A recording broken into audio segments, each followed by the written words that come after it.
Ehi, tifoso azzurro.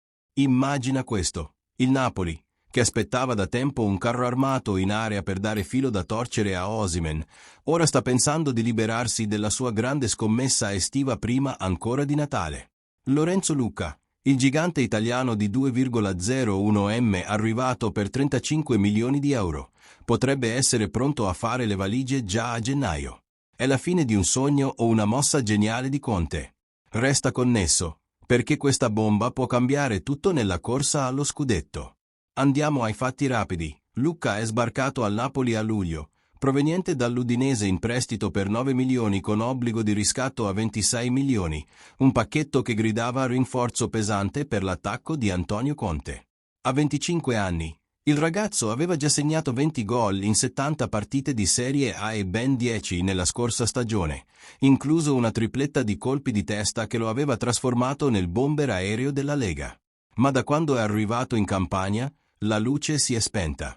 In 7 partite di Serie A 2-0-2-5/26, solo un golletto contro la Roma, 0 assist e una media di 0,32 gol ogni 90 minuti. Fuori dal campo, voci di spogliatoio parlano di frustrazione. Si aspettava di alternarsi di più con Osimhen, ma il nigeriano domina tutte le occasioni. E poi è arrivato il rosso contro il PSV in Champions, a ottobre, che ha chiuso una goleada umiliante per 6-2.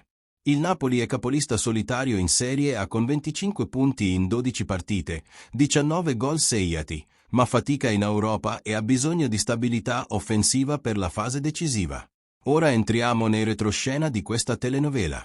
Secondo Luca Marchetti, guru del calciomercato di Sky Sport, ci sono opportunità per Lucca a gennaio. Parlando al programma Forza Napoli sempre di Radio Marte, lo specialista ha detto: dipende da ciò che vuole fare il Napoli, ma soprattutto dal giocatore.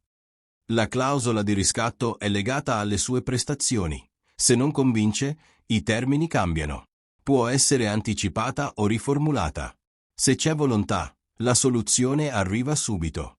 E la volontà non manca. Club come Fiorentina e persino Milan hanno già chiesto informazioni sul ragazzo, che ha estimatori per la sua forza fisica e per le convocazioni in nazionale italiana, 5 presenze, incluso un gol nelle qualificazioni ai mondiali 2026. Dal lato Napoli, Conte non nasconde la pressione. Il tecnico, che aveva chiesto un vice Osimhen per il suo 3-5-2 letale, vede Lucca come un investimento rischioso. In 9 tiri in campionato, solo 5 nello specchio, e il suo expected goals è un misero 0,41, lontano dai 5 gol di testa fatti all'Udinese nel 2-0-2-4/25.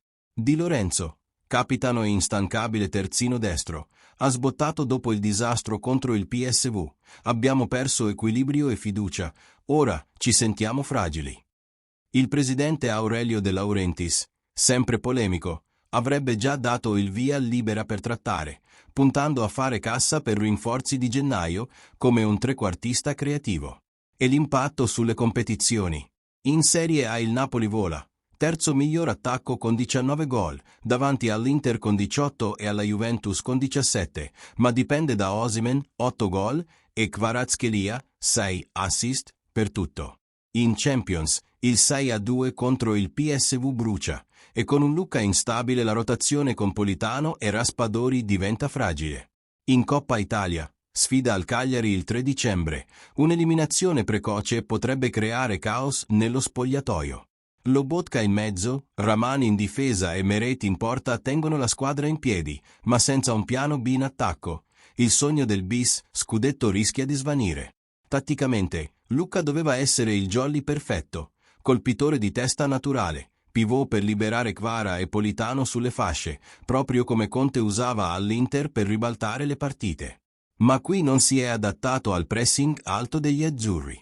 Confrontalo con Belotti alla Roma, arrivato tra Lipe ed esploso con 12 gol in mezza stagione, o con Lukaku al Chelsea, costato 113 milioni e diventato un problema per ego e rendimento. A Napoli l'impatto è doppio, positivo, libera 26 milioni per un attaccante più veloce, tipo Scamacca dell'Atalanta con 9 gol quest'anno. Negativo, indebolisce la profondità di una squadra che ha già perso il miglior di Lorenzo nei duelli aerei. Proiezioni. Se parte, Il Napoli continua a dominare la Serie A, primo con più 12 di differenza reti, ma inciampa in Champions contro Bayern o City, che hanno coppie d'attacco come Kane e Mané da 15 gol combinati. Sviluppo chiave. Conte passa al 3-4-2-1 con Osimhen più libero e Rrahmani costretto a coprire più palloni alti. Curiosità. Lucca è l'italiano più alto dell'attuale Serie A. Immaginalo di nuovo all'Udinese a segnare contro gli ex compagni. Strategico, ma rischioso. In sintesi, Lucca potrebbe lasciare Napoli a gennaio, aprendo la porta a un Napoli più affilato nella corsa allo scudetto e in Europa. Ma tu, tifoso partenopeo, che ne pensi? Merita più tempo o è il momento di voltare pagina? Commenta qui sotto, lascia un like se sei nel Forza Napoli, condividi col gruppo WhatsApp e iscriviti al canale per altre bombe azzurre. Il prossimo video esce domani. Forza Napoli sempre!